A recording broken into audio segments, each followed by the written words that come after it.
Le couple Emmanuel et Brigitte Macron connaît bien le Touquet. Et pour cause, la première dame s'y rend tous les étés depuis son enfance. Des vacances que racontent les journalistes Renaud Dely et Marie Huret dans leur livre Enquête les Macron du Touquet Élysée-Plage sorti en 2020 aux éditions du Seuil. Les deux auteurs ont notamment interviewé Jean-Luc Van Godsenthoven. Surnommé l'Indien, il est le gardien historique des cabines de plage du Touquet, où il passait déjà ses étés lorsqu'il était enfant. Et il se souvient des vacances d'enfance qu'il a passées avec celle qui s'appelait alors encore Brigitte Trogneux. Chaque été, la petite Brigitte passait 15 jours minimum à la Joie de Vivre, le club pour enfants de la plage du Touquet. C'était comme une famille, résumait Jean-Luc Van Godsenthoven dans les Macron du Touquet Élysée-Plage. Il y avait Brigitte, qui avait 2 ans de plus que moi.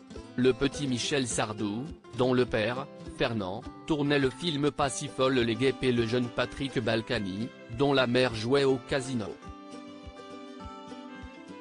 Entre l'éducation nationale, la chanson et la politique, les petits Brigitte, Michel et Patrick auront donc choisi 3 voies très différentes, après avoir passé leurs étés d'enfance ensemble.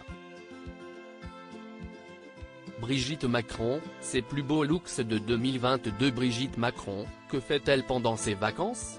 Aujourd'hui, Brigitte Macron se rend encore au Touquet avec son mari.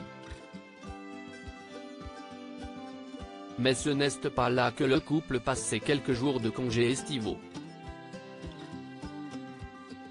Depuis son investiture en 2017, le président de la République et sa femme profitent chaque été du fort de Brégançon, et ce, durant 3 semaines.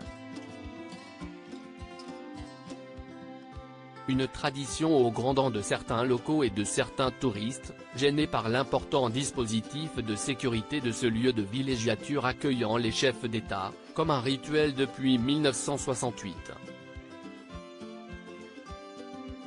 Lorsqu'elle se rend en ces lieux, perchée à 35 mètres de haut au-dessus des eaux varoises, Brigitte Macron passe ses journées à manœuvrer le scooter sous-marin électrique qu'elle s'est offert.